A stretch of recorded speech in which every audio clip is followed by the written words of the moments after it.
जय हिंद दोस्तों स्वागत है आप सभी लोगों का आपके अपने YouTube channel Goswami science class time पर। दोस्तों उम्मीद करेंगे कि आप लोग बढ़िया होंगे, मस्त होंगे, स्वस्थ होंगे और अच्छे से पढ़ाई लिखाई जो दोस्तों कर रहे होंगे।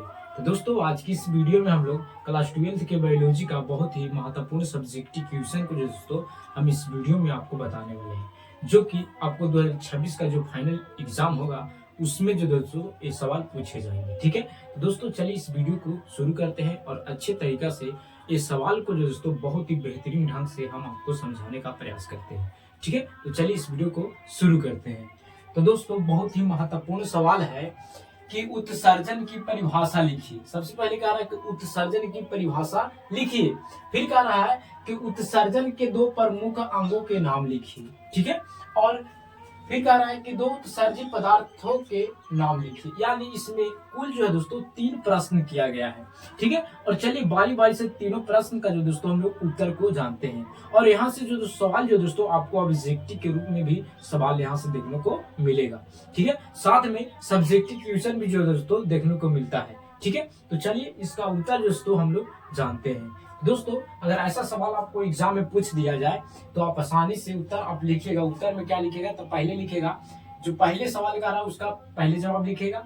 ठीक है, जैसे जैसे सवाल किया उसी तरह से आपको जवाब देना है। ठीक है, तो सबसे पहले कहा है कि उत्सर्जन की परिभाषा लिखिए। तो क्या लिखेगा कि शरीर की उपचायी क्रियाओं के फलस्वरूप उत्पन्न हानिकारक नाइट्रोजन युक्त अवशिष्ट पदार्थों को शरीर से बाहर निकालने की क्रिया उत्सर्जन कहलाती है। दोस्तों कह रहा है कि शरीर की उपचय क्रियाओं के फलस्वरूप उत्पन्न हानिकारक नाइट्रोजन युक्त अवशिष्ट पदार्थों को शरीर से बाहर निकालने की क्रिया को उत्सर्जन कहलाती है।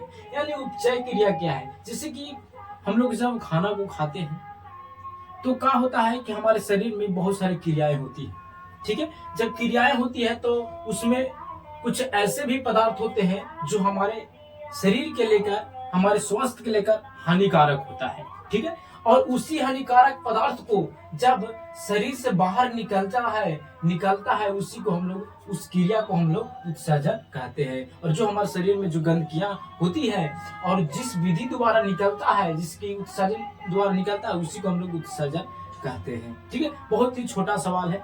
ठीक है, और ये सवाल जो दोस्तों परिभाषा आपको भी डायरेक्ट एग्जाम में पूछ देता है, परिभाषा भी कभी कभी। ठीक है, तो दोस्तों उम्मीद करेंगे कि आपको उत्सर्जन की परिभाषा जो दोस्तों आप अच्छे से समझ लिए होंगे। बस सीधा सीधा याद रखिएगा कि जो हमारे शरीर में जो हानिकारक पदार्थ है, ठीक है, और वो जो हमारे शरीर से निकलता है, जिस क्रिया से निकलता है उसी क्रिया को हम लोग उत्सर्जन कहते हैं। ठीक है, तो दोस्तों उम्मीद करेंगे कि समझ में आ गया होगा। अब आगे कह रहा है कि उत्सर्जन के दो प्रमुख अंगों के नाम लिखिए। यानी दो जो प्रमुख अंग होता है उत्सर्जन का, उसका नाम बताना है। और यहाँ से ऑब्जेक्टिव सवाल पूछे जाते हैं।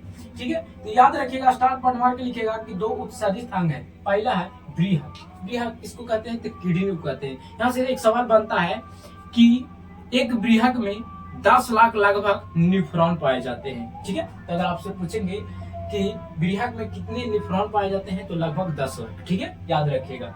और फिर है फेफड़ा, दो उत्सर्जी अंग है। जो बृहक है यानी किडनी जो है ये क्या करता है, तो जो पसीना होता है, पसीना को, जो हानिकारक पसीना होता है उसको बाहर निकालता है।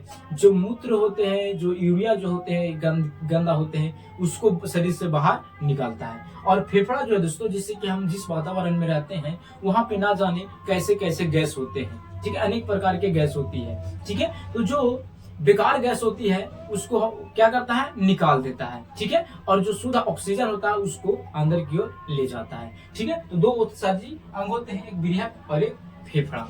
ठीक है, साथ में आगे सवाल कह रहा है कि दो उत्सर्जित पदार्थों को नाम लिखे, और साथ में उत्सर्जित पदार्थ यानी जो बेकार पदार्थ तो उसका नाम भी लिखना है। ठीक है, तो लिख दीजिएगा कि दो उत्सर्जित पदार्थ होते जैसे कि मल हो गए, मल आप लोग समझेंगे, जिसको टट्टी बोलते हैं। ठीक है, तो मल हो गया एवं मूत्र, ये सब क्या है, तो ये सब जो दोस्तों उत्सर्जित पदार्थ है। ठीक है, तो दोस्तों ये रहा तीनों सवाल का दोस्तों 3 टाइप में उत्तर। ठीक है, तो दोस्तों इस प्रकार से आप जरूर लिखिएगा। और यहाँ से सवाल आपको से पूछे जाएंगे कि उत्सर्जित पदार्थ के नाम बताइए, तो मल मूत्र बताइएगा।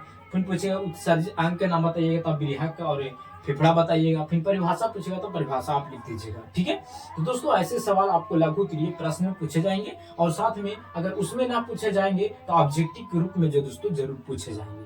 ठीक है, तो दोस्तों अगर आपको ये वीडियो पसंद आया होगा तो आप इस वीडियो को लाइक जरूर कीजिएगा। अगर आप चैनल पर पहली बार होंगे तो चैनल को भी सब्सक्राइब कर लीजिएगा, क्योंकि इसी तरह का वीडियो जो दोस्तों आपको लगातार मिलता रहेगा। ठीक है, तो दोस्तों मिलेंगे अगले वीडियो में। जय हिंद, धन्यवाद।